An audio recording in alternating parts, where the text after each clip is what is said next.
राष्ट्र सर्वप्रथम राष्ट्र सर्वप्रथम राष्ट्र सर्वप्रथम राष्ट्र सर्वप्रथम।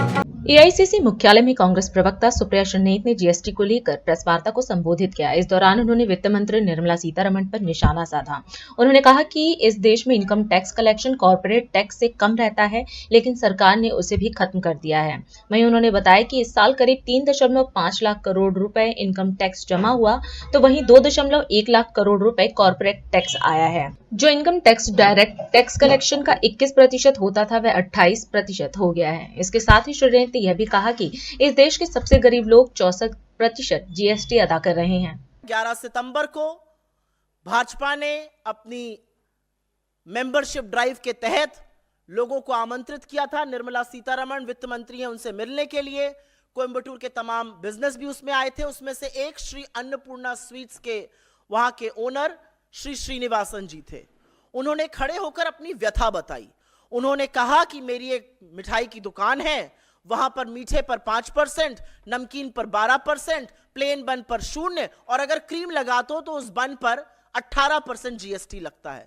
तो कई बार तो कस्टमर बन अलग और क्रीम अलग ले लेते हैं, हमें तो समझ में नहीं आता कौन सा जीएसटी लगाएं। और उन्होंने यह भी कहा कि इतने जटिल के जीएसटी के चलते हमारा कंप्यूटर भी फंस जाता है, इनपुट टैक्स क्रेडिट करने वाले इनकम टैक्स ऑफिशियल्स को भी नहीं समझ में आता है, तो जीएसटी की रेट को थोड़ा सरल कर दीजिए। ये एक छोटे मध्यम लघु उद्योगपति हैं और वो ये व्यथा अपनी इस देश के वित्त मंत्री के सामने कह रहे थे। वित्त मंत्री ऐसा प्रतीत हुआ वहां पर कि उनको कोई इससे आपत्ति नहीं थी, उन्होंने कुछ हंसी मजाक भी किया, लेकिन 24 घंटे के अंदर उनको अलग से बुलाया जाता है और उनसे माफी मंगवाई जाती है। ये वो उद्योग है जिनके पास कोई चारा नहीं है। इन पर आपने नोटबंदी का कहर ढाया, इन पर आपने टैक्स टेरर बरसाया, इनके ऊपर आप रेड करते हैं, इनके ऊपर आपने गलत जीएसटी लागू करके इनके कॉस्ट ऑफ टैक्सेशन को भी बढ़ाया। और बड़े बड़े उद्योगपतियों के लिए तो आप लाल कालीन बिछाते हैं, उनके लिए तो आप जी हजूरी में सर झुका के खड़े रहते हैं, बाहें खोलकर खड़े रहते हैं। अडानी हो, फिर देखिए 10 कंपनी खरीदनी थी अडानी जी को, उनकी कुछ आर्थिक समस्याएं थी, सरकारी बैंकों में उनका 67,000 करोड़ बकाया था।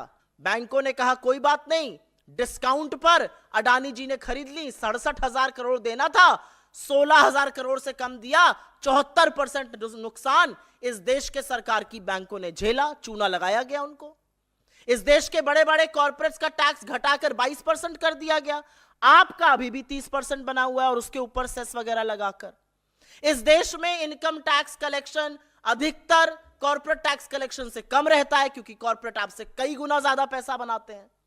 लेकिन मोदी जी ने उसको भी खत्म कर दिया। 3.5 लाख करोड़ करीब इनकम टैक्स कलेक्शन हुआ इस साल, डायरेक्ट टैक्स की बात कर रही हूं, और कॉर्पोरेट टैक्स कलेक्शन करीब 2.1 लाख करोड़, 2,10,000 करोड़ हुआ।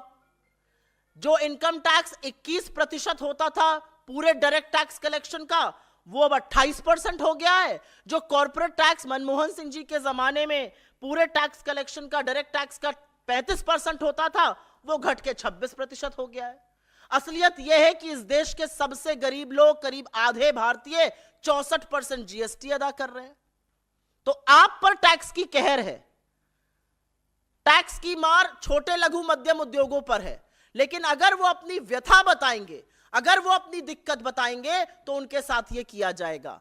तमिलनाडु अपने लोगों का, अपने प्रदेश का, अपनी संस्कृति का ये अपमान नहीं सहेगा। और इसीलिए मुझे कोई संदेह नहीं है कि बीजेपी पेरियार की लैंड में आज तक खड़ी नहीं हो पाई है।